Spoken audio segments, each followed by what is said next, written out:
अलग है, 55 को है ना। ये बीपीएससी टीचर का है ना। इस बार जो एग्जाम हुआ था उसी का ये क्वेश्चन है। बढ़िया सवाल हमको लगा, इसलिए मैंने सोचा आपके सामने इसको परोस दे, है ना। आप इसको ग्रहण कर लेंगे, अच्छा लगेगा हमें भी, है ना। चलिए शुरू किया जाए।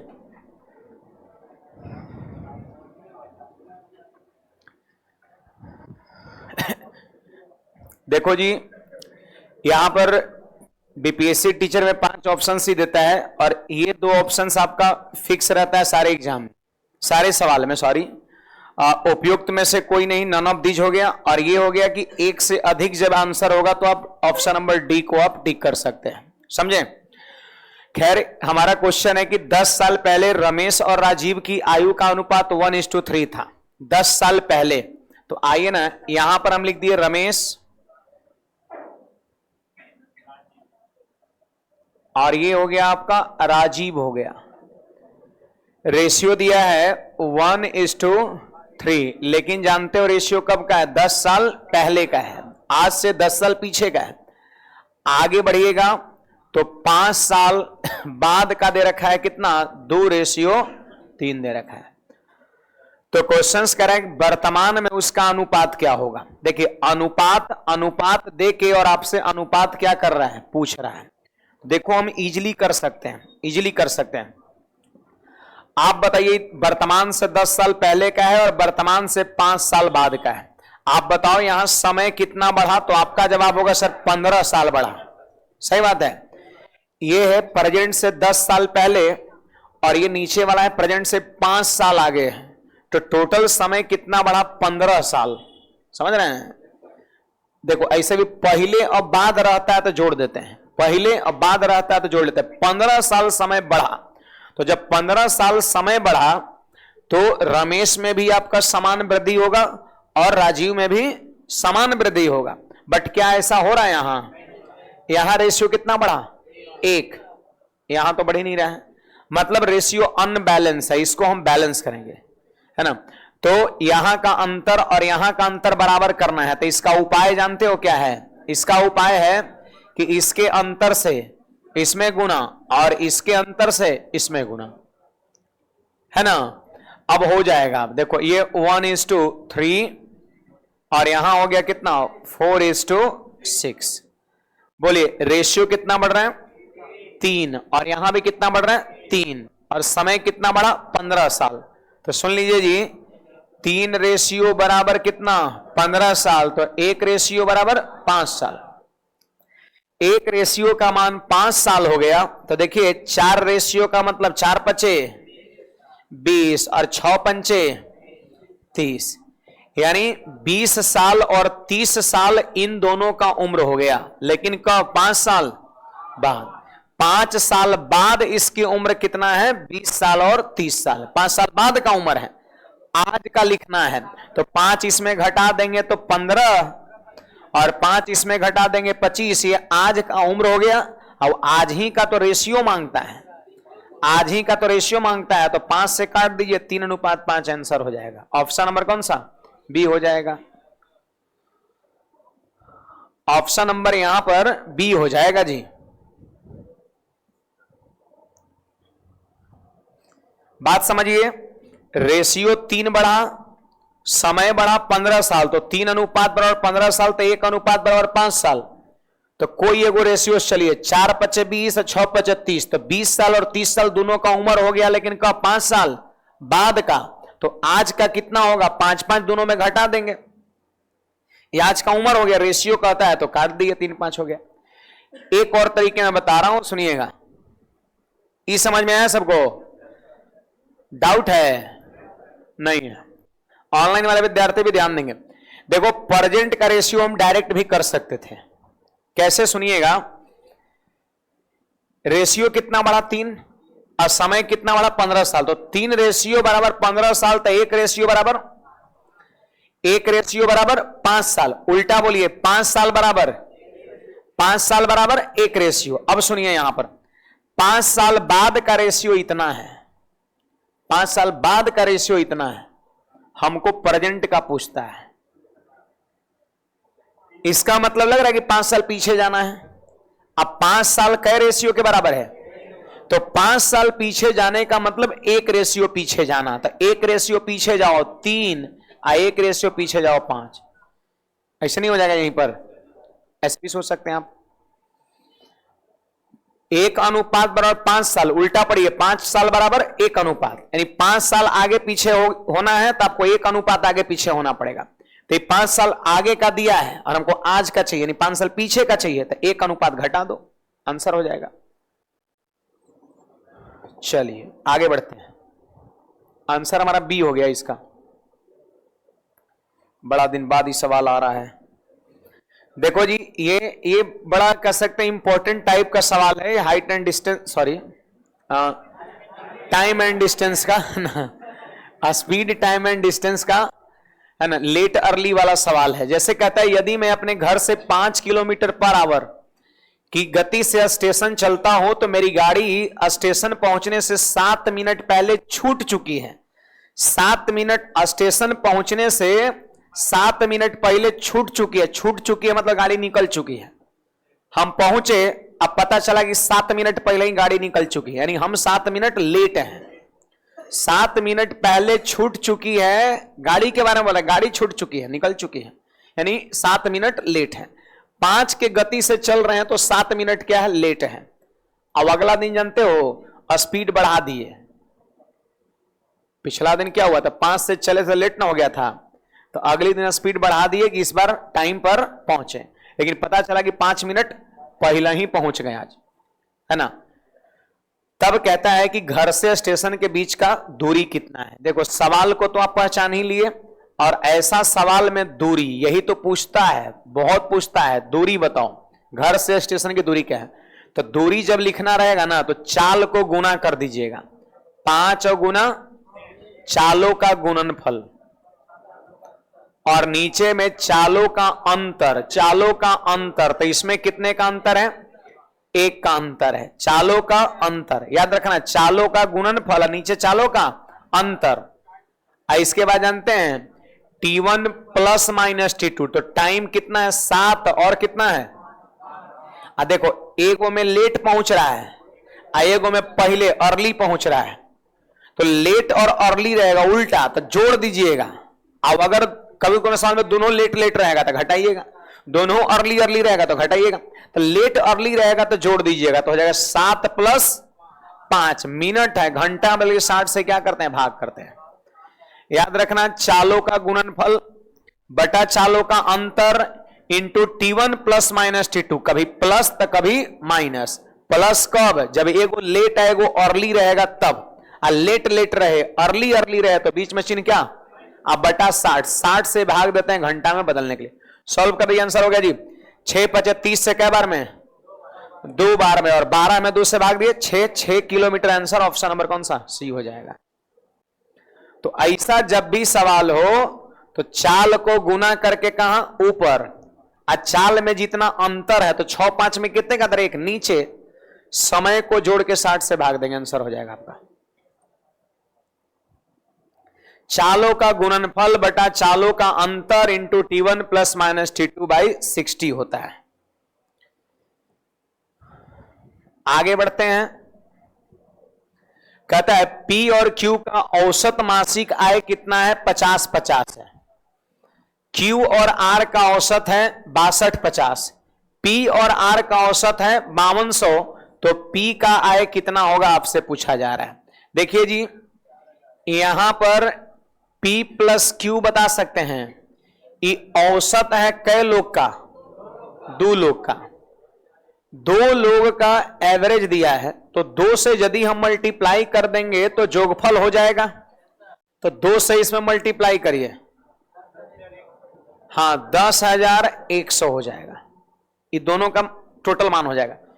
आगे बढ़िए तो Q प्लस R एवरेज दे रखा है 6,250, 2 से गुना करिए तो 12,500 हो गया, एकदम सही बात है। आगे पढ़िए तो P प्लस R 2 लोग है 5200, डबल करिए तो कितना 10,400। अब क्या करिएगा, इसको जोड़ दीजिएगा, इसको हम जोड़ देंगे तो जोड़िए तो दू गो पी, दू गो क्यू और दू गो, तो दू को कर लेंगे कॉमन तो हो जाएगा P plus q plus r. इधर जोड़िए तो 0 0 और 1 और 5 6 4 10 की 0, 1 और 2 और 1 3 और 3 33,000। 2 से काट दिए इसको, तब हो जाएगा कितना 16,500 हो जाएगा। अब यहां यहीं पर हो जाएगा answer, P plus q plus r बराबर 16,500। तीनों मिला के 16,500, तीनों मिला के 16,500। हमसे किसका मान पूछता है? P का पूछता है। P plus q plus r मिला के कितना 16,500, हमसे P का मान पूछता है। तो P का मान जब पूछता है तो Q और R को घटा देंगे तो नहीं हो जाएगा, तीनों में से Q R को घटा देंगे तो P का मान नहीं निकलेगा। तो बोलो तीनों का कितना है 16,000, अब Q और R का कितना है देखो दिया हुआ है 12,500। तो 12,500 को घटा देंगे तो आंसर कितना 4,000 हो जाएगा, सी नंबर हो जाएगा। उपयुक्त में एक से अधिक हम तब मारेंगे जब दो गो ऑप्शन आपका सही होगा, किसी स्थिति में तब वो होगा आपका।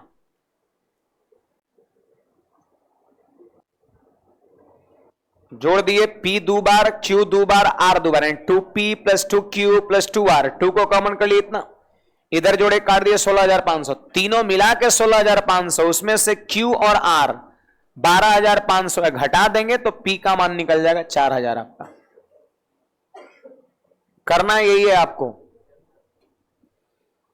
देखिए हमारा ये क्वेश्चन नंबर 4 क्या कहता है सुनिएगा, बोलिए इसका आंसर कितना आया 75%। देख ले रहे हैं, देखिए कहता है कि P का 30%, यदि P का 30% Q के 40% में जोड़ते हैं तो Q का 80% हो जाता है।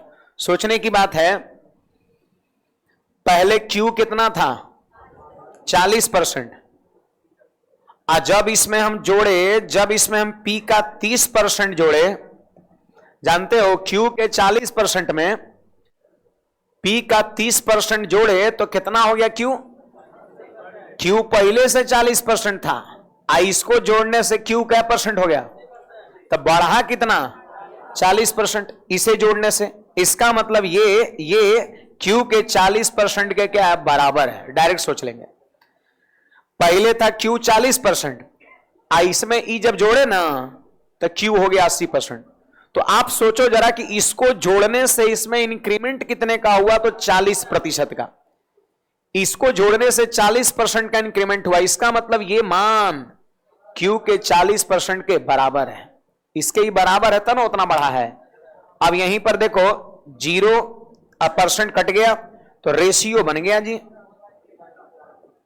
P का रेशियो उधर वाला और Q का रेशियो इधर वाला 3 हो गया, नहीं हो गया।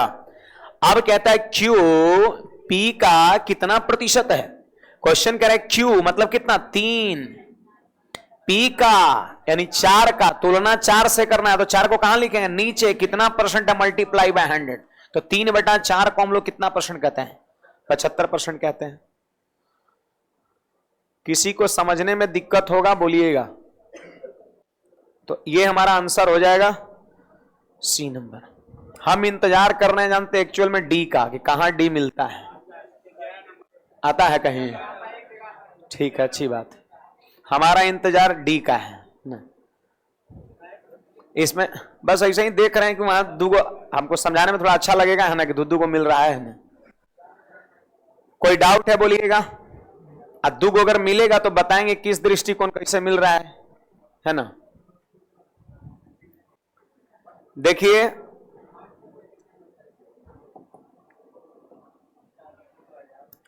ये हमारा क्वेश्चन है, ABCD का इकट्ठा रेशियो दिया है जी, ABCD का इकट्ठा रेशियो दिया है। कहता है C को D से 1,000 रुपया अधिक मिलता है, C को D से 1,000 रुपया ज्यादा मिलता है। बोलो जी C को D से 1,000 ज्यादा, जरा बोलो तो रेशियो कितना ज्यादा मिलता है, C को D से रेशियो कितना ज्यादा 1, कहता है 1,000 रुपया ज्यादा मिलता है। इससे कंफर्म हो गया कि 1 रेशियो बराबर कितना, 1000 रुपया आपका, 1 रेशियो ज्यादा है। तो कह रहा है कि बी का हिस्सा क्या है, तो बी का रेशियो कितना है, 2 है। तो आप समझ सकते हैं बी का हिस्सा कितना हो जाएगा, 2000 रुपया आपका। ऑप्शन नंबर कौन सा, सी हो जाएगा। एकदम सरल सवाल है जी, है ना। 1 रेशियो ज्यादा, 1 बराबर 1000, तब बी का पूछ रहा 2 बराबर 2000, आंसर हो गया।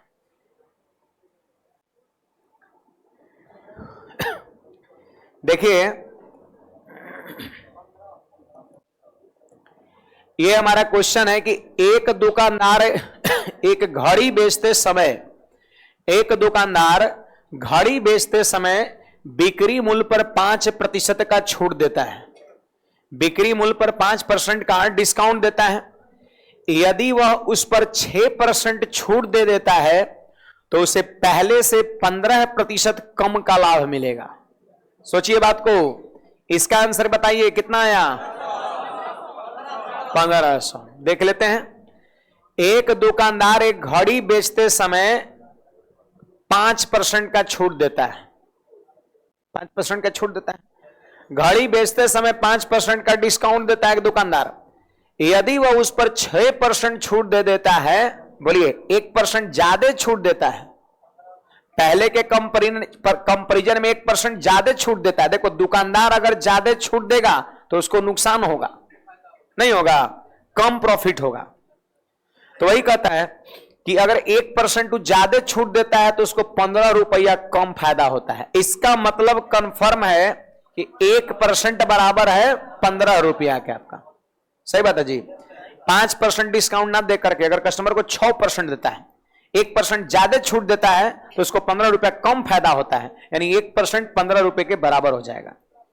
अब पढ़िए, कहते हैं उस घड़ी का अंकित बिक्री मूल्य क्या है। अंकित बिक्री मूल्य का मतलब क्या, कि बेचने के लिए अंकित कितना किया गया है। यानी मान के चलो कि आपसे अंकित मूल्य पूछता है, बेचने के लिए कितना अंकित किया गया है।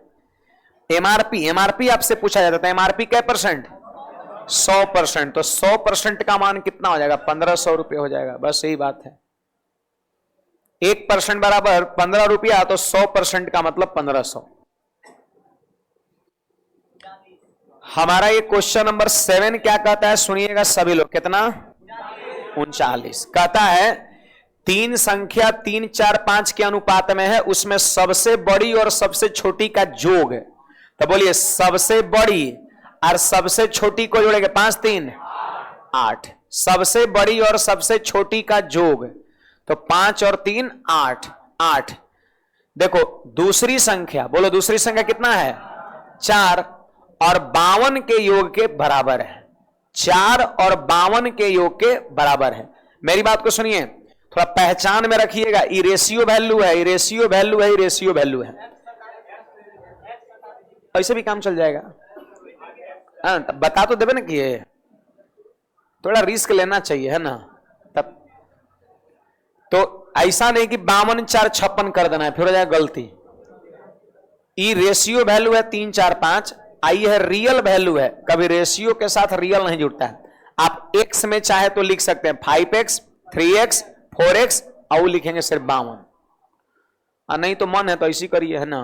बोले 5 3 8 रेशियो में से 4 रेशियो घट जाएगा, तो कितना बचा, 4 रेशियो बराबर कितना, 52।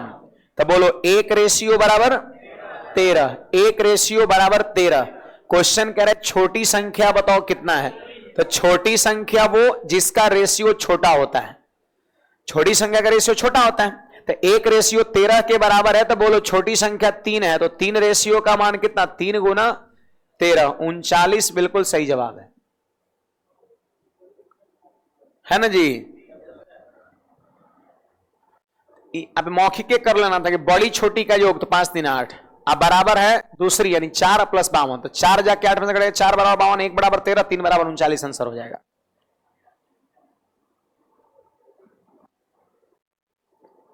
देखिए हमारा ये सवाल संख्या 8 क्या कहता है, सुनिएगा।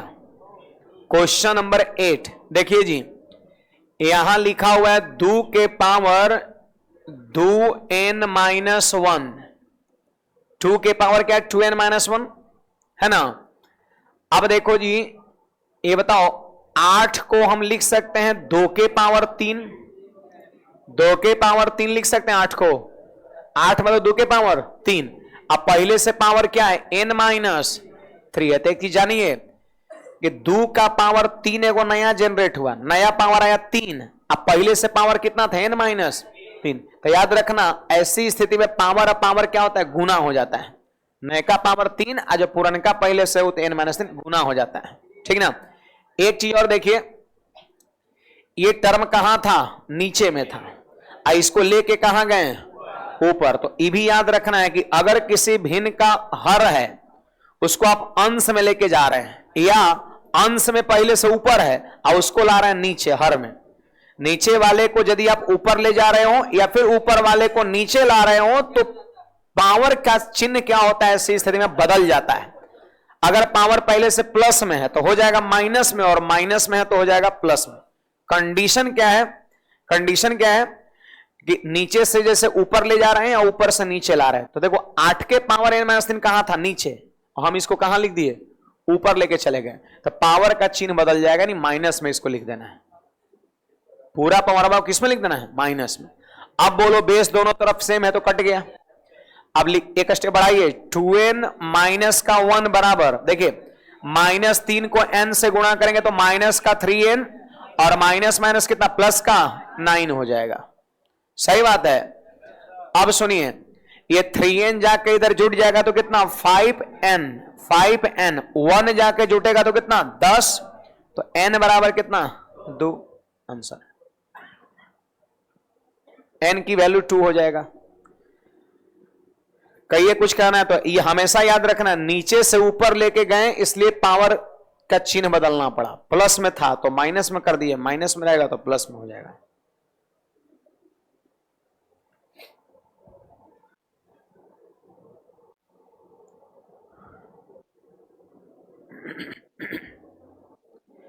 देखिए क्वेश्चन नंबर 9 क्या कहता है सुनिएगा,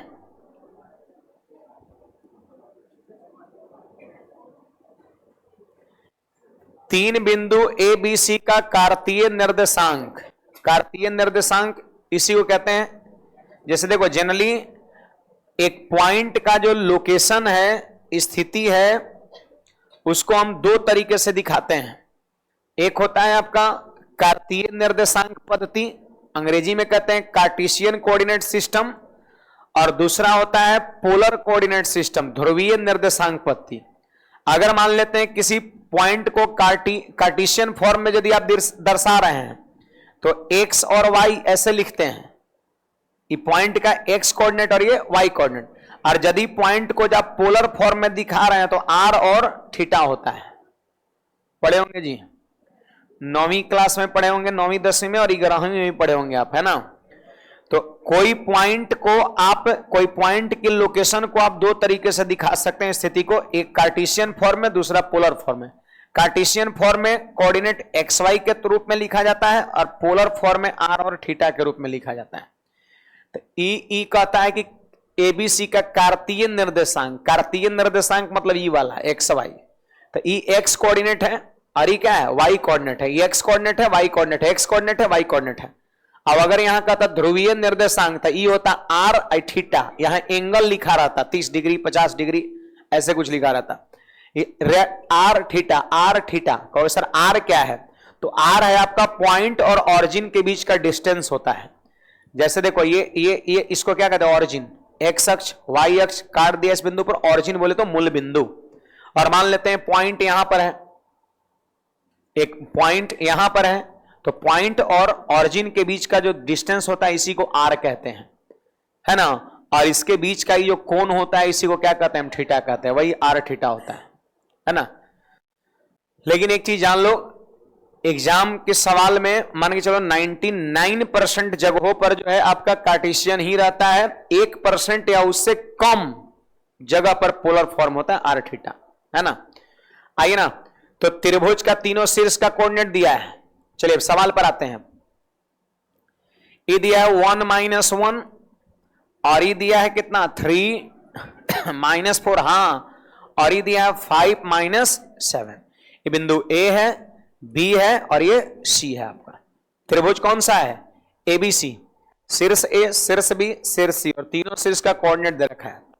सवाल कहता है कि त्रिभुज एबीसी क्या है? समद्विबाहु, समकोण, समबाहु, कौन सा त्रिभुज आपसे नाम पूछ रहा है। तो एक चीज जान लीजिए, कभी भी किसी त्रिभुज का तीनों शीर्ष का नियामक दिया रहेगा और पूछेगा कि कौन सा त्रिभुज है, नाम बताओ, तो उसके लिए आपको जानते हैं क्या करना पड़ेगा? भुजा की लंबाई निकालना पड़ेगा कि भुजा AB का लंबाई कितना है, BC का लंबाई कितना है और CA का लंबाई कितना है। क्या निकालना पड़ेगा? भुजा की, और भुजा की लंबाई निकल जाएगा तो उसको देख करके आप डिसाइड कर सकते हैं कि कौन सा त्रिभुज है।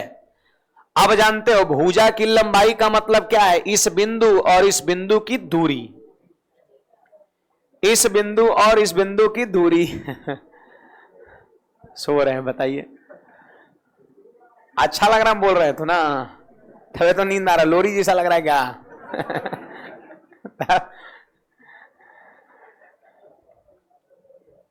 ठीक है, सुनिए जी। तो हाँ कह रहे थे क्या? हाँ दूरी, इस बिंदु और इस बिंदु के बीच का दूरी निकालना है। तो दूरी निकालने के लिए दूरी सूत्र आपको होना चाहिए पता। दूरी सूत्र, डिस्टेंस फॉर्मूला, कोऑर्डिनेट ज्योमेट्री का आपका अंडर रूट देखो होता है x1 माइनस x2 का whole square plus y1 minus y2 का होल स्क्वायर। ये दूरी सूत्र होता है यही, under root x1 minus x2 का whole square plus y1 minus y2 का होल स्क्वायर। अब कहोगे सर क्या है? देखो ये है x1, x कोऑर्डिनेट है तो x1, i y कोऑर्डिनेट है तो y1, i है x2, i है y2, है ना। दूसरा नंबर ई मत रटिए इतना, x1 x2 y1 रटने की जरूरत नहीं, ऐसे समझो इसको। अंडर रूट रहेगा x कोऑर्डिनेट का अंतर, मतलब अंतर लिखना है, मतलब बड़का में छोटका क्या करना, घटाना का होल स्क्वायर प्लस y का अंतर का स्क्वायर। मतलब इतना अगर ध्यान में आने कि अंडर रूट x का अंतर का स्क्वायर करते हैं और y के अंतर का स्क्वायर करके जोड़ देते तो हमारा काम हो जाएगा। और यही हम लगाते भी यहां पर, देखिएगा, देखिए अंडर रूट, उस फॉर्मूले को हटाइए, अंडर रूट हमें क्या याद है कि x का अंतर, तो बोलो यहां कितना है, यहां कितना है, तो 3 और 1 का अंतर बोलिए 2 और 2 का स्क्वायर 4। ऐसे सट सट लिख देना है, ज्यादा सजाना नहीं है ना। x का अंतर मन में का स्क्वायर ऐसे। अब y का अंतर, तो यहां कितना -4, i कितना -1, तो -4 और -1 का अंतर -3, -4 माइनस -1 तो माइनस माइनस प्लस, तो -4 अब +1 कितना हुआ, -3 हुआ। अब -3 का स्क्वायर 9, तो कितना हो गया, रूट अंडर 13 हो गया उसका मान। फिर इस प्रकार यहां का दूरी लिखेंगे, सुनिए 5 x का अंतर तो 5 और 3 का अंतर 2 और 2 का स्क्वायर 4।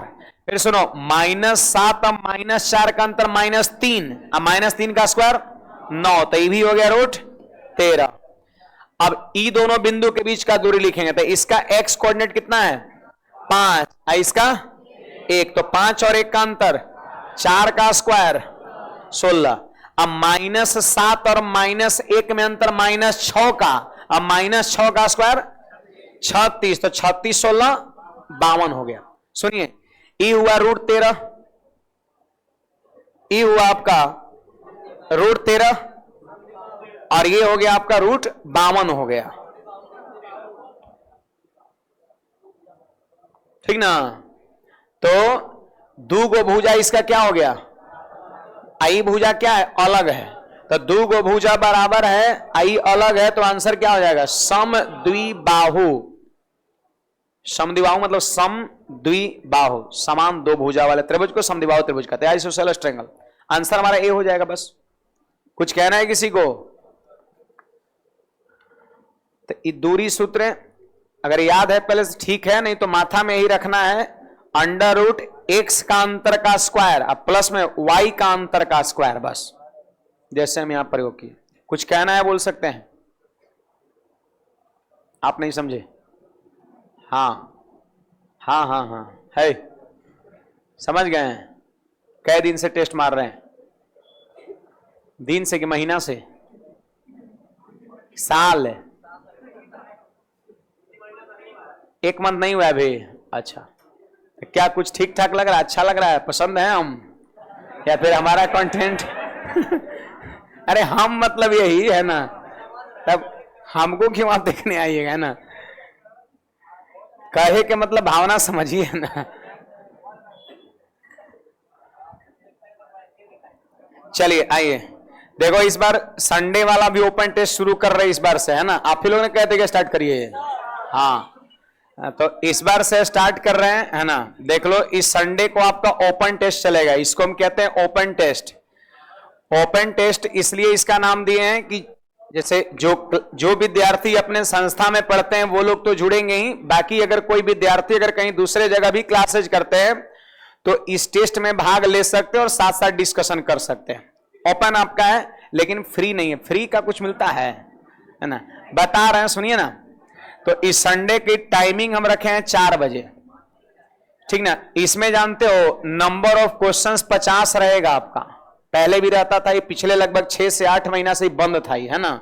पहले भी हर संडे चलता था, अब हम इस संडे से शुरू करें और हर संडे को चलेगा। ये 50 प्रश्न रहेगा हमारा। ये जो टेस्ट रहेगा इसमें क्वेश्चंस रहेगा आपका बिहार एसएससी जीडी और एगो टीचर्स वाला, बीपीएससी टीचर वाला, इसकी वैकेंसी आपका। कुछ इसमें भी बढ़िया सवाल है, देखो कुछ क्या है, सब पूछा हुआ है। जो आसानी से हो जा रहा है वो भी पूछा हुआ है, और जो इसमें थोड़ा आपको माथा लगाना पड़ रहा है वो भी आपका, है ना? हर तरह का सवाल एग्जाम में बनता है। हाँ, ऑप्शन को बढ़ा दी, बस है वही चीज, नया कुछ नहीं है। तो इन तीनों एग्जाम को देखते हुए इसमें क्वेश्चन सेट किया गया है आपका, समझे? तो आप सारे विद्यार्थी को आना है ना? 4 बजे से आपको 4:40 तक इसका टेस्ट होगा, यानी 35 से 40 मिनट आपको समय मिलेगा 50 क्वेश्चन बनाने के लिए, ठीक ना? 35 मिनट ज्यादा है, कम है? ठीक है, 35-40 मिनट सही आपका है ना? एकदम मुंडी एक बार जो है झुका लेना है ना बेंच पर, एकदम लास्ट में खड़ा करना है ना? तो 4:40 तक टेस्ट होगा, और उसके बाद हम सारे सवाल का डिस्कशन भी आपको करा देंगे। टेस्ट होगा, उसके बाद उसका आंसर की भी कहिएगा तो दे देंगे आपको, है ना? आंसर की दे देंगे, है ना? और उसके बाद सारे सवाल का लाइन बाय लाइन हम डिस्कशन शुरू करेंगे। 6:30 तक क्लास आपका ही जाएगा, क्योंकि यहाँ पे 2 घंटा ये सॉलिड डिस्कशन आपका लग जाएगा। 50 क्वेश्चन में टाइम लगता है थोड़ा, है ना? समय 4 बजे से 6:30 और 2.5 घंटा उस दिन समय निकाल के आइएगा। एनआईटी घाट मत जाइएगा, है ना? एनआईटी घाट नहीं जाना है, संडे को लोग बहुत जाता है। या अंकुश मैथमेटिक्स में आना है, ठीक ना? कुछ फायदा ही आपको होगा। आप फी 20 रुपया पहले नहीं, 5 में नहीं होगा, पहले 10 था लेकिन इस बार सोचा 20 कर देते हैं, है ना? तो पहले वाला ही फी 10 रुपया रखा गया, है ना? 5 रुपया का जमाना रहा जी। 5 रुपया उससे बढ़िया फ्री ऐसे ही करा देंगे, है ना? लेकिन फ्री का मजा फ्री जैसा, लोग फिर इंटरेस्ट नहीं लेता है। 1-2 संडे लेगा फिर फ्री में इस छोड़ो हटाओ, है ना? ऐसा होता है। तो नहीं, आदमी का, इंसान का प्रमोशन होना चाहिए, डिमोशन नहीं होना चाहिए। कई एक साल से 10 आपका साल से चलता आ रहा है ना? हमारा तो मन मिजाज था 20 हम किसी बैच में बताया तो कहना सर 10 है, तो बोले ठीक है कोई बात नहीं, है ना? तो इसमें ऐसा कुछ नहीं, मतलब कमाना कुछ मकसद नहीं होता, बस मैनेजमेंट सही ढंग से चल पाए इसके लिए। क्योंकि फोटोकॉपी चार्जेज होता है, टाइपिस्ट, बहुत सारी बात होता है ना, वो सब छोड़िए, हटाइए। तो 10 का टोकन आपको ऑफिस से लेना होगा और तब क्वेश्चन आपको मिलेगा, ध्यान रखना है ना? चलो आगे बढ़ते हैं। ज्यादा लग रहा है तो मत आइएगा, है ना? बाद में फिर पछताइएगा कि 50 क्वेश्चन छूट गया, यही ना हम कह सकते हैं बेकर बाद, है ना? आगे बढ़ते हैं, सुनिए ना।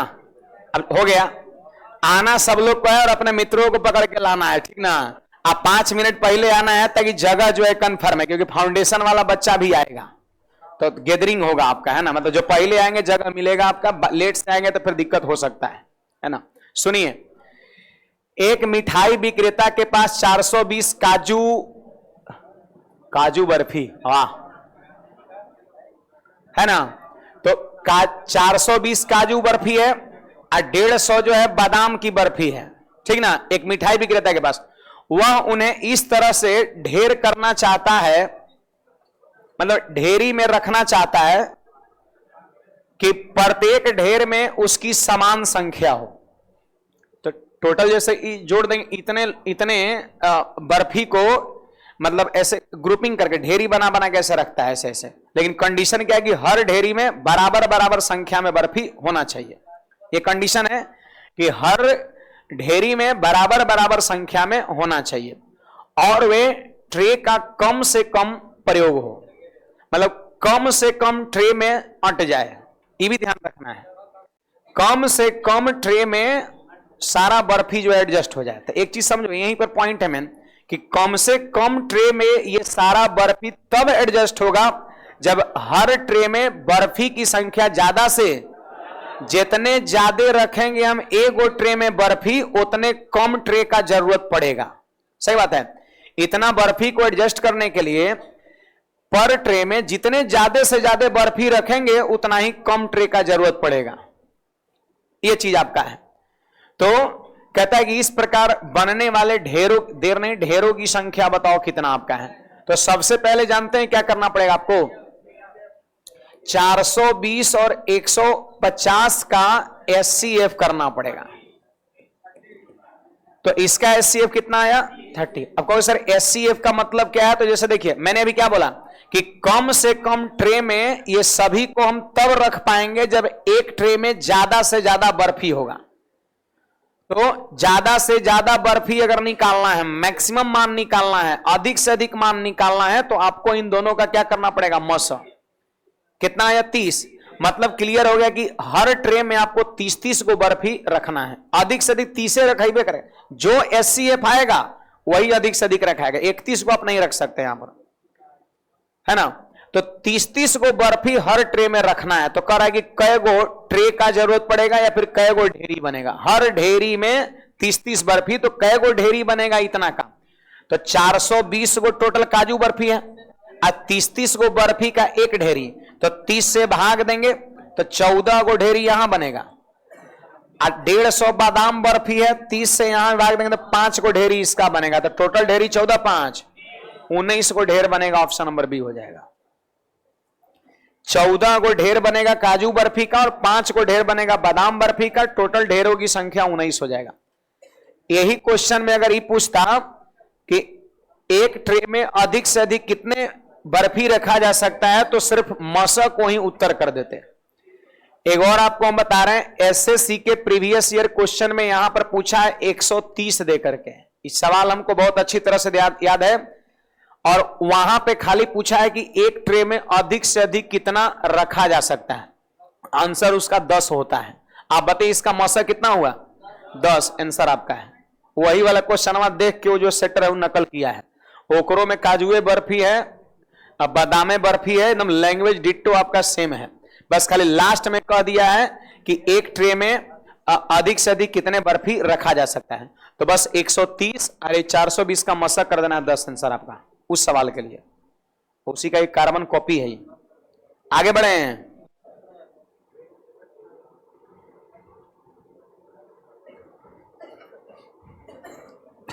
इसका आंसर डी नहीं आता, नन ऑफ दी जाता है।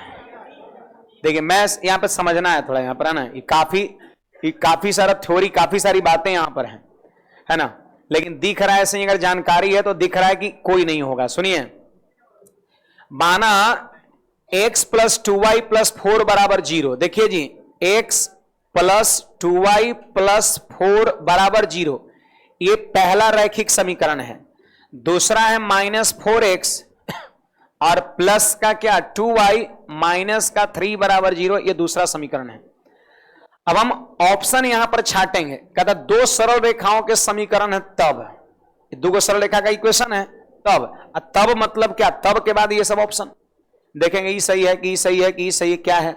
तो बारी बारी से देखेंगे और सबका कुछ अपना अपना कंडीशन क्राइटेरिया है। जैसे पहला नंबर क्या लिखा है कि वे दोनों रेखा समांतर हैं। तो हमारा कहना है कि रेखा दोनों समांतर नहीं है। कहेगा किस आधार पे, तो देखो देख के खाली पकड़ सकते हैं कि समांतर है कि नहीं है। उसकी पहचान कैसे होता है मैं बता रहा हूं, सुनिएगा।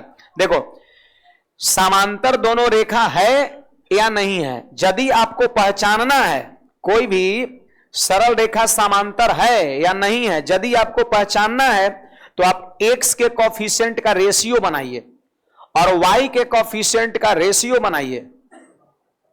अब अगर रेशियो बराबर आ गया तो समझो समांतर है। तो चलिए बनाइए। यहां पर इसका कोफिशिएंट 1, तो 1 बटा माइनस, यहां x का कोफिशिएंट 1 और यहां x का कोफिशिएंट -4। ए नंबर ऑप्शन पे काम कर रहे हैं। यहां y का कोफिशिएंट 2 और यहां y का कोफिशिएंट, तो x के कोफिशिएंट का रेशियो बनाए और y के कोफिशिएंट का रेशियो बनाए। क्या ये दोनों बराबर आया? बराबर आया? बराबर नहीं आया तो याद रखना समांतर नहीं होगा। तो ये समांतर नहीं होगा। समांतर होने के लिए यही क्राइटेरिया होना चाहिए, क्या कि रेशियो क्या होना चाहिए? बराबर। खाली एक्स वाई का, अगर कांस्टेंट अलग अलग भी है तो उससे कोई दिक्कत नहीं है। अब अगर कांस्टेंट का भी रेशियो बराबर हो गया तो समांतर नहीं होगा, फिर एक पर दूसरा चढ़ के जाएगा, फिर ओवरलैपिंग हो जाएगा। तो कांस्टेंट पैरेलल में अलग अलग ही होना चाहिए, तबे वो रेखा उधर रहेगा और ये रेखा इधर रहेगा। अगर कांस्टेंटों का रेशियो बराबर हो जाएगा तो एक पर दूसरा चढ़ के जाता है, ओवरलैपिंग। तो पहला समझ में आ गया। हमने इसको कह दिया कि समांतर नहीं है। किस आधार पर कहें? तो रेशियो बनाएं x के कोफिशिएंट का y के कोफिशिएंट पर। रेशियो बराबर नहीं हुआ इसलिए कहें कि दोनों समांतर नहीं है। अब आते हैं बी पर। क्या बोल रहा है? दोनों मूल बिंदु से होकर जाती है। मतलब दोनों का जब ग्राफ खींचा गया ना तो कहता है कि ऑरिजिन से होकर जाती है। ऑरिजिन से होकर जाती है। कहां से? ऑरिजिन से। तो कैसे पहचानेंगे कि रेखा ऑरिजिन से जा रही है? तो सबसे आसान 0 0 पुट करके भी कर सकते हैं। ओकरो से आसान जानते हैं क्या है? कि याद रखना है कि जो रेखा ऑरिजिन से जाती है उस रेखा के समीकरण में कांस्टेंट नहीं होता है। उससे भी आसान 0 0 रखने से भी आसान है कि जो रेखा ऑरिजिन से जाती है, जो रेखा ऑरिजिन से जाती है उसके समीकरण में कांस्टेंट नहीं होता है, वो 0 होता है। खाली एक्स वाई रहेगा। एकरा में क्या है? कांस्टेंट। इसमें क्या है? कांस्टेंट। तो क्या ये मूल बिंदु से जाएगी? नहीं, तो ये भी छट गया, है ना। फिर आगे बढ़ते हैं। एक उसमें से एक वो रेखा मूल बिंदु से जाएगी, तो एक वो रेखा कह रहा है मूल बिंदु से जाएगी। तो क्या देखो, इसमें भी कांस्टेंट है, इसमें भी कांस्टेंट है, तो क्या इसमें से एक वो रेखा मूल बिंदु से जाएगी? नहीं। जिसमें कांस्टेंट लग गया इक्वेशन में, कोई मूल बिंदु से नहीं।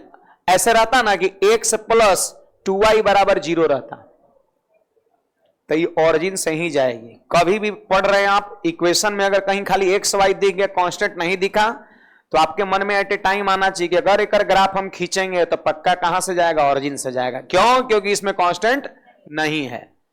तो ये कह रहा है ना सी नंबर की एगो मूल बिंदु से होकर जाएगा, तो वो भी नहीं होगा। कहां एगो में कांस्टेंट नहीं है? दोनों में कांस्टेंट है, दोनों नहीं जाएगा आपका, तो ये भी छट गया। अब बताइए, ए नहीं है, बी नहीं है, सी नहीं है, और डी मतलब क्या है कि वो उपयुक्त में एक से, तो एक से ज्यादा ऑप्शन सही है। अरे एगो तो है ही नहीं है, तो एक से ज्यादा कहां हो जाएगा, है ना बात। तो आंसर क्या हो जाएगा? उपयुक्त में से कोई नहीं आपका, उपयुक्त में से कोई नहीं। चलिए तनी सट भाषा लिखिए। तो यहां पर अभी जो समझाया उसको लिखवा दे रहे हैं।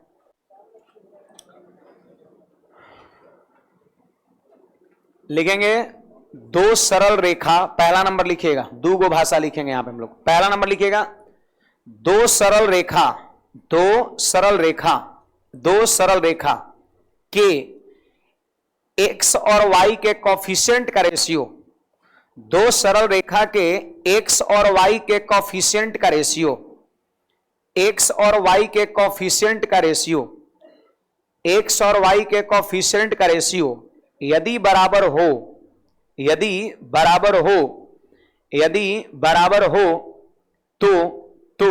तो रेखाएं समांतर होंगी, तो रेखाएं समांतर होगी, तो रेखाएं समांतर होंगी, तो रेखाएं समांतर होंगी। आई बात समझ में जी? यदि रेशियो बराबर होगा तो रेखाएं समांतर होगी। इसमें रेशियो बराबर नहीं था इसलिए समांतर नहीं हुआ। दूसरा भाषा लिखिएगा, दूसरा भाषा लिखिएगा ऑरिजिन से गुजरने वाली रेखा, ऑरिजिन को हिंदी में कहते हैं मूल बिंदु। ऑरिजिन से गुजरने वाली रेखा, ऑरिजिन से गुजरने वाली रेखा, ऑरिजिन से गुजरने वाली रेखा के समीकरण में, रेखा के समीकरण में कांस्टेंट का टर्म नहीं होता है, कांस्टेंट का टर्म नहीं होता है। ऑरिजिन से गुजरने वाली रेखा के समीकरण में कांस्टेंट का टर्म नहीं होता है। ऑरिजिन से गुजरने वाली रेखा के समीकरण में कांस्टेंट का टर्म नहीं होता है, जबकि इसमें भी कांस्टेंट था, इसमें भी कांस्टेंट था। इसका मतलब ये दोनों ऑरिजिन से नहीं गुजर रहा था। बड़े हैं तो ये सब याद रखिएगा। आगे बढ़ते हैं 12 नंबर सवाल। बोलिए कर आंसर सब लोग। तो नहीं देख लेते हैं। प्रीतम और राणा एक गोलाकार खेल के मैदान के चारों ओर चक्कर लगाते हैं, गोल गोल। प्रीतम एक चक्कर लगाने में 16 मिनट और राणा 20 मिनट। तो क्वेश्चंस करा यदि दोनों एक ही बिंदु से एक ही समय पर एक ही दिशा में चलना शुरू करें तो वे कितने समय बाद फिर से मिलेंगे। लॉसक कर लीजिए, 80 हो तो गया है ना। ईच कहता है कि एक चक्कर 16 मिनट में और दूसरे का एक चक्कर 20 मिनट में। तो चक्कर काट रहा है काट रहा है काट रहा है काट रहा है, घूम रहा है गोल गोल दोनों। तो क्वेश्चंस कहता है कि बताओ कि फिर से दोबारा प्रारंभिक बिंदु पर एक साथ कब मिलेगा। तो जब भी इस तरह का सवाल हो हमेशा कॉमन टाइम निकालने के लिए हम दिए गए समय का लसा करते हैं। तो आप सिंपली क्या करो, 16 और 20 का लसा कर दो, आंसर कितना 80 मिनट हो जाएगा। घंटा घंटी वाला सवाल जो होता है कि 16-16 मिनट पर अंतराल पे बज रहा है, 20-20 मिनट के अंतराल पर बज रहा है, बोलेगा वह कौन सा ऐसा टाइम है जिस पर दोनों घंटियां एक साथ बजेगी। तो क्या करते हैं, लसा करते हैं। सिग्नल की बत्ती वाला जो क्वेश्चन होता है कि दो ठो आपका चौराहा है और पहला चौराहा पर 16 मिनट के अंतराल पर सिग्नल की बत्तियां अपना रंग बदलता है, दूसरे चौराहा पर 20 मिनट के अंतराल पर सिग्नल की बत्तियां अपना रंग बदलता है। तो वह कौन सा ऐसा टाइम है जिस पर दोनों चौराहे की बत्तियां एक साथ रंग बदलेगी। तो क्या करते हैं, लसा करते हैं। घंटा घंटी वाला सवाल कि वह कौन सा ऐसा टाइम है जिस पर सभी घंटी एक साथ बजेगी, तो लसा करते हैं। सिग्नल वाला सवाल, बत्ती वाला सवाल कि वह कौन सा ऐसा टाइम है जिस पर सभी सिग्नल की बत्तियां एक साथ रंग बदलेगी, तो एलसीएम करते हैं। धावक वाला सवाल कि वह कौन सा ऐसा समय है जिस पर सभी धावक एक साथ मिलेगा, तो लसा करते हैं। ये धावक वाला है, कौन सा ऐसा टाइम है इस पर दोनों धावक एक साथ फिर से मिलेगा, तो हमेशा इसका लसा करते हैं। 80 मिनट हमारा आंसर। 80 मिनट जैसे ही होगा दोनों का दोबारा फिर भेंट हो जाएगा। आपका जौना बिंदु से चला था उसी बिंदु पर। कुछ पूछना है बोलिएगा। हमेशा लसा करते हैं, याद रखिएगा। देखो जी, एलसीएम का ये भी बड़ा इंपॉर्टेंट टाइप है, इस पे भी सवाल खूब बनता है।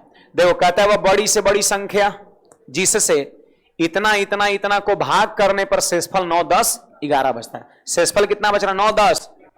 कहता है वह कौन सी बड़ी संख्या है जिससे भाग दे तो शेषफल इतना बचे। तो पहले शेषफल को घटाइए। 450 में से आप 9 घटाओ, बोलो 441। फिर 577 में से 10 शेषफल बचता, 10 घटाइए तो 567। अब फिर देखो भाई 704 में से 11 घटाएंगे 693 है ना। जितना शेषफल बच रहा है पहले शेषफलवा को घटा लीजिए। फायदा क्या होगा जानते हैं, शेषफल बचता कब है, जब पूरा पूरा कटने से उतना एक्स्ट्रा रहता है। जो शेषफल बचता है वो जानते हो उतना फालतू रहता है, तब वो शेषफल बचता है। तो समझो कि 9, 10, 11 इसमें फालतू संख्या है, तो घटा लिए। जो फालतू था उसको घटा लिए, तो जो मिला वो कटने वाला मिल गया। ये सब कटने वाला मिल गया। तो कहता है वह कौन सी बड़ी संख्या जिससे तीनों कटेगा। तो आपको क्या करना है, इसका, इसका और इसका क्या करना है, एचसीएफ करना है। बता सकते हैं एचसीएफ। 63 सब कट रहा है, कट रहा है, सही है। 441 21 का स्क्वायर है। ऐसे भी ये दो को तो ऐसी छट गई, ये दोनों से कहां ही कट सकता है, नहीं ना। 63 से ही कट रहा है, आपका सब आंसर हो जाएगा। हम देख लिए यहां पर 21 गुना 21 441, 21 गुना 21 है 21 मतलब 3 गुना 7। देखो यहां पर 63 में निकल गया, वैसे 21 से भी कट रहा है, भी कट रहा है, 3 निकल रहा है। मतलब 7 से कट रहा है, 9 से कट रहा है, वैसे पकड़ सकते हैं। 4 4 8 1 9, 9 से कट रहा है। 7 से भी कट रहा है, 7 6 13 5 18, 9 से कट रहा है। 7 से 7 8 56 7 1 7 से भी कट रहा है। ये भी 9 से कट रहा है और 7 से कट रहा है। तो जो संख्या 9 से कटे 7 से कटे तो 9 7 63 से कटेगा। सही सोच है, वैसे भी कर सकते हैं। मतलब इसका टाइप, इस तरह के सवाल बनाने का तरीका यह है कि शेषफलवा को घटा के अब बड़ी से बड़ी संख्या पूछता है तो इसका क्या निकाल देते हैं, मस, और जो मौसा आएगा वही आंसर हो जाएगा।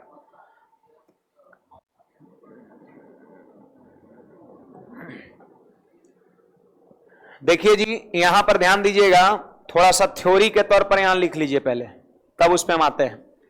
देखो यहां पर क्यूबिक इक्वेशन दे रखा है A X cube plus B X square plus C X plus D बराबर 0। यह है क्यूबिक इक्वेशन, बोले तो त्रिघात समीकरण। त्रिघात समीकरण, यह त्रिघात समीकरण है ना। आप बताइए, जैसे क्वाड्रेटिक, ये पता है ना, एक मिनट एक रो तनी चर्चा करिए देते हैं। X square plus B X plus C बराबर 0। बताइए, ये है क्वाड्रेटिक इक्वेशन, जानते हैं द्विघात समीकरण का जनरल फॉर्म है X square plus B X plus C बराबर 0। और उसी प्रकार ये है त्रिघात समीकरण, बोले तो cubic equation X cube plus B X square plus C X plus D बराबर 0। ये द्विघात है, त्रिघात। जानते हैं द्विघात में दो गो मूल होता है, अल्फा और बीटा होता है ना। तो अल्फा प्लस बीटा अगर मूलों का योगफल कर देगा तो माइनस बी बाई ए, और alpha into beta C by A होता है, ठीक ना। Alpha plus beta minus B by A और alpha into beta C by A होता है क्वाड्रेटिक में। क्वाड्रेटिक में यही दो बनता है, लेकिन क्यूबिक इक्वेशन में 3 ठो बनता है। पहला नंबर देखो, क्वाड्रेटिक इक्वेशन है तो दो मूल है, अल्फा और एगो बीटा, लेकिन त्रिघात में 3 मूल, alpha beta gamma. Alpha beta gamma, इसका 3 रूट्स है।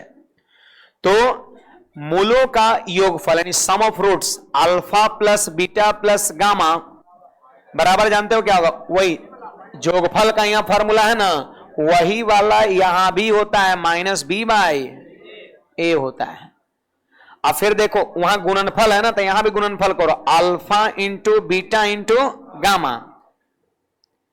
Alpha into beta into gamma बराबर minus D by A, minus D by A होता है।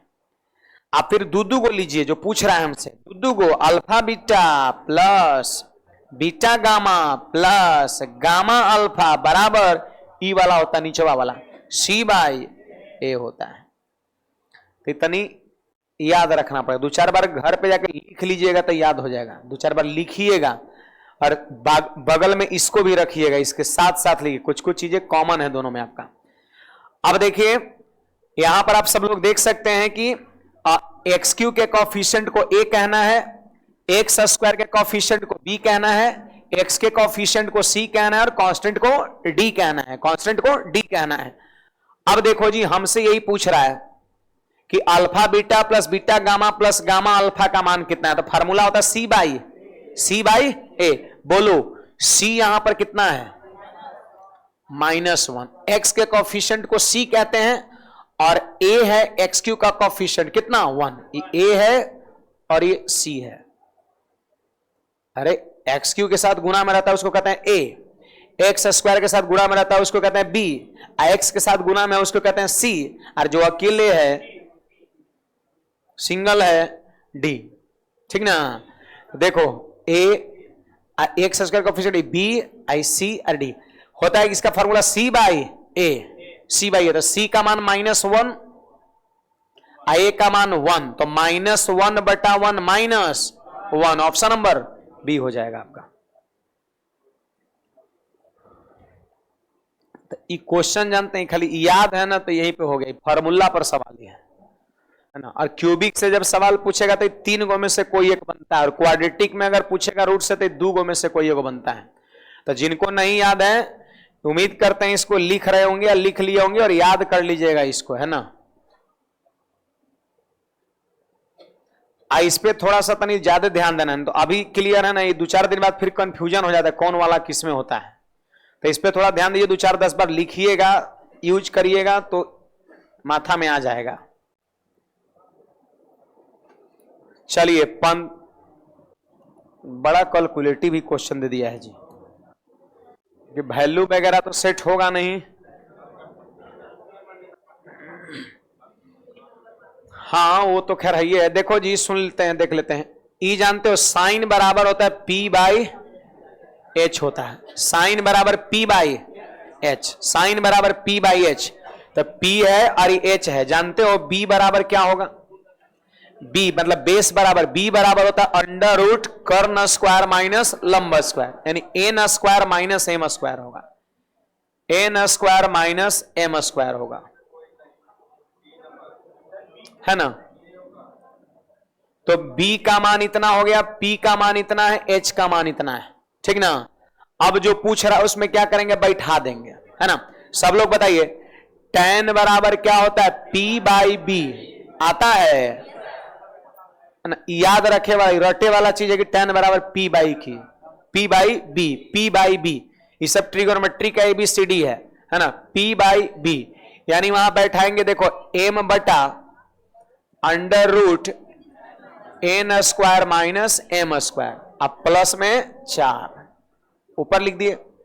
अच्छा जानते हो कॉट जो है ना इसका उल्टा होता है, कॉट उल्टा होता है, ई वाले को उलट के लिख दिए, 4 गुना में, तो 4 आई वाला चल जाएगा ऊपर अंडर रूट और बटा एम और प्लस का 1। अब इसी को क्या करना है? यहां पे सिंप्लीफाई करना है।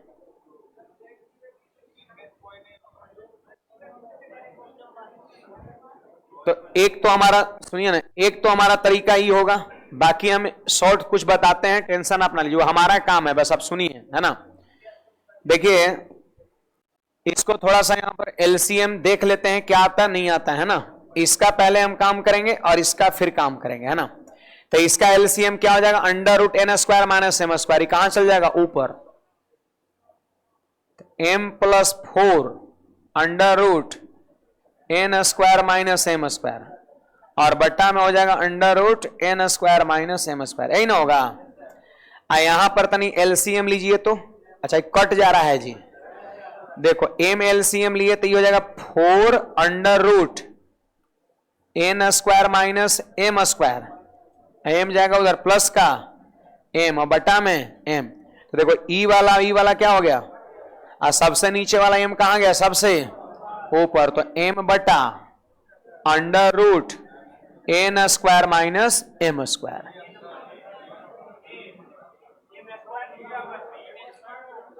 आपके आप में सही होगा,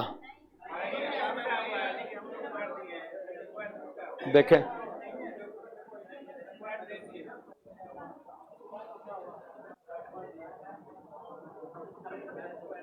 हाँ ये स्क्वायर, ये हमारे टाइपिस्ट का जलवा है ना।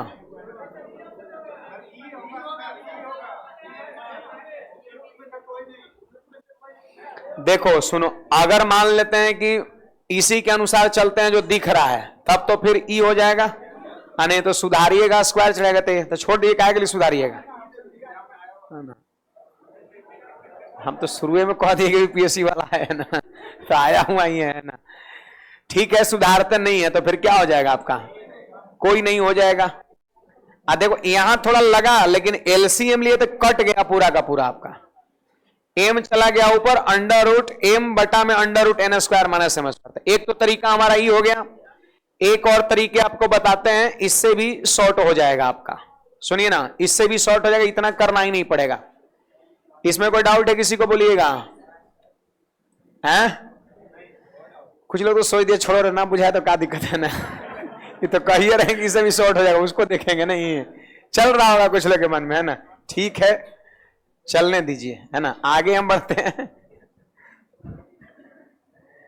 सुनो, आप अपने मन से कोई भी ट्रिपलेट मान लीजिए, यहां पर अपनी मन से कुछ भी 3 4 5 ले लेते हैं। अरे चेक करना ऑप्शन है ना, कौन सा ये नहीं है। तो यहां पर जानते हो ले लिए, यहां पर 3 ले लिए और यहां ले लिए 5, तो बी बराबर कितना हो गया? 4 हो गया। अपने मन से हम लिए हैं, एम एन से बचने के लिए। ट्रिपलेट में सबसे छोटका ट्रिपलेट तो पूरा पूरा इंटीजर में यही होता है 3 4 5, तो जानबूझ के तो नहीं छोटा भी, ऐसा नहीं कि 12 35 37 ले लेना है, उस पर भी चेक हो जाएगा, लेकिन फिर कैलकुलेशन बढ़ जाएगा, स्क्वायर वगैरह करना पड़ेगा, 37 का स्क्वायर 35 का स्क्वायर। तो छोटा लीजिए अपनी सुविधा के लिए, 3 ले लिए।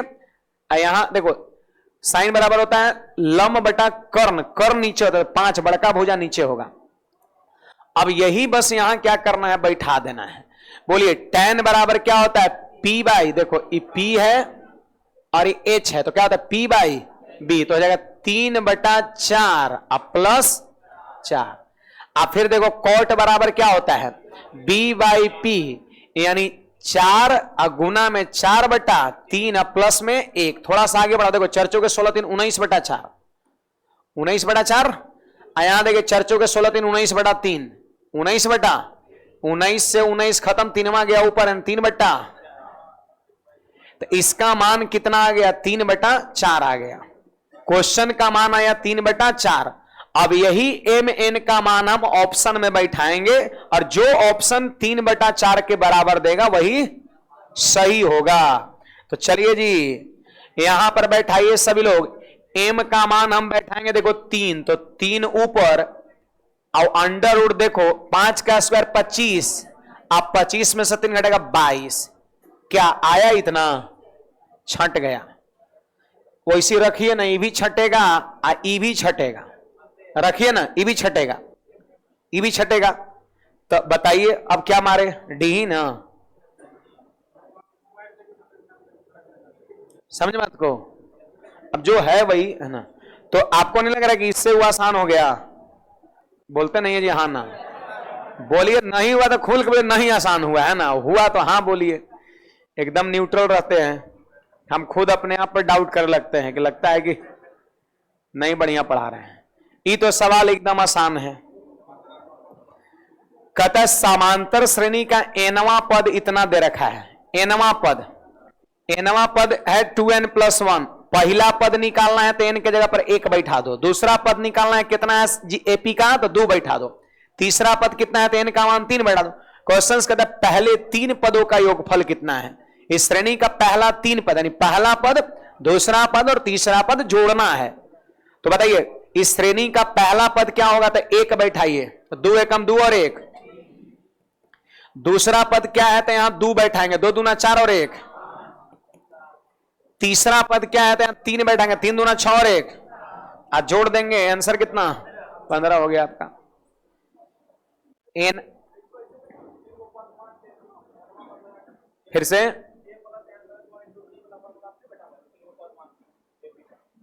क्या 3 को पद मान के,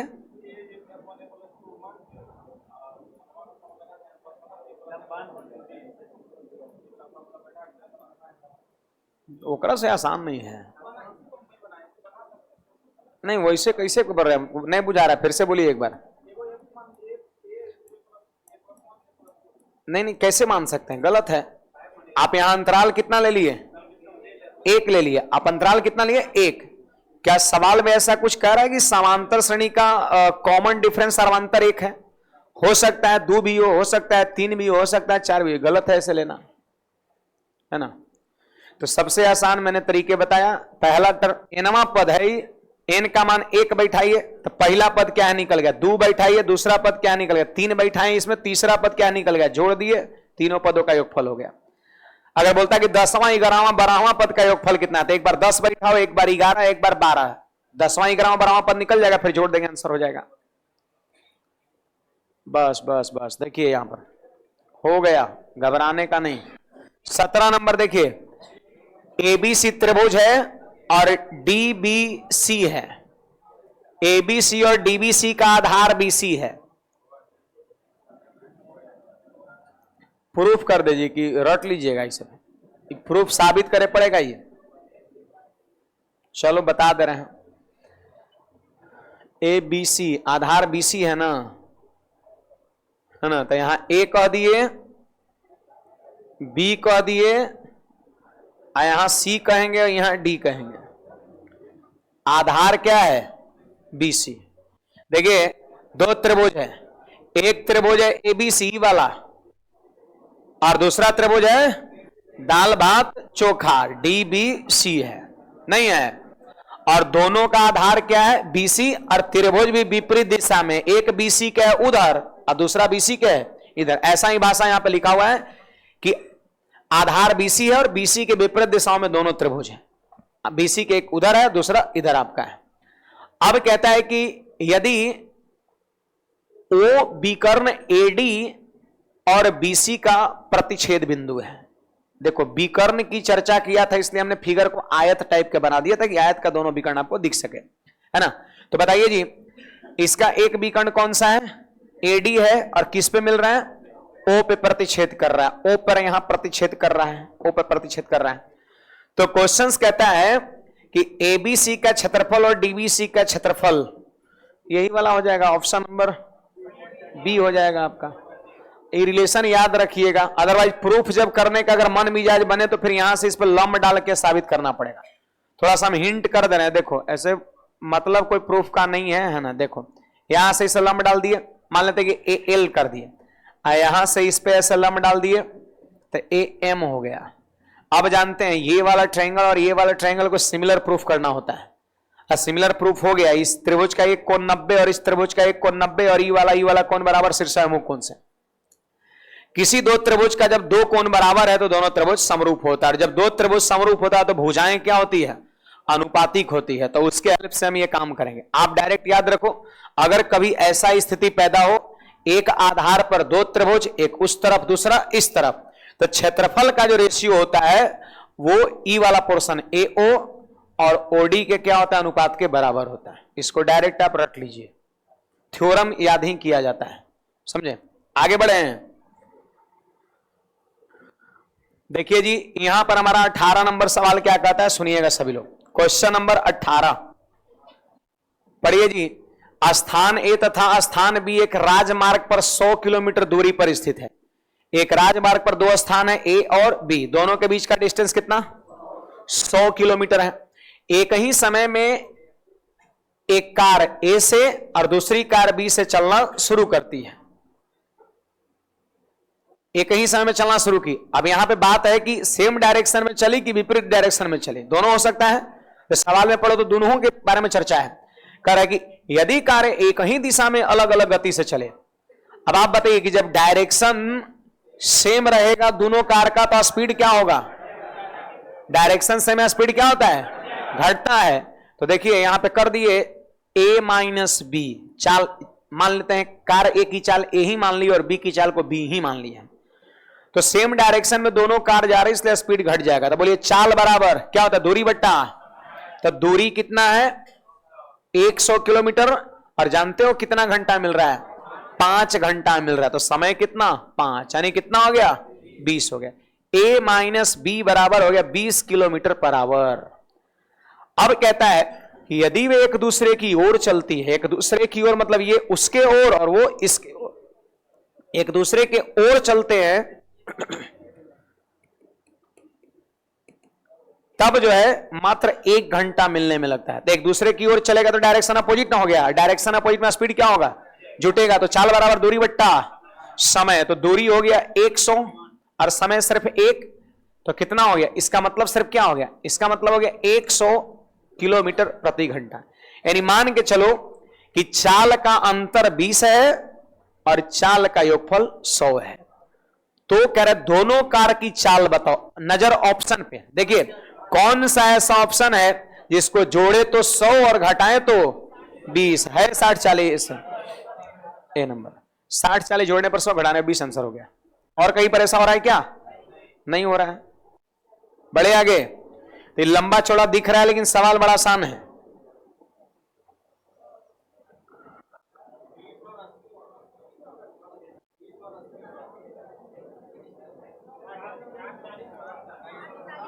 हो गया ना, हाँ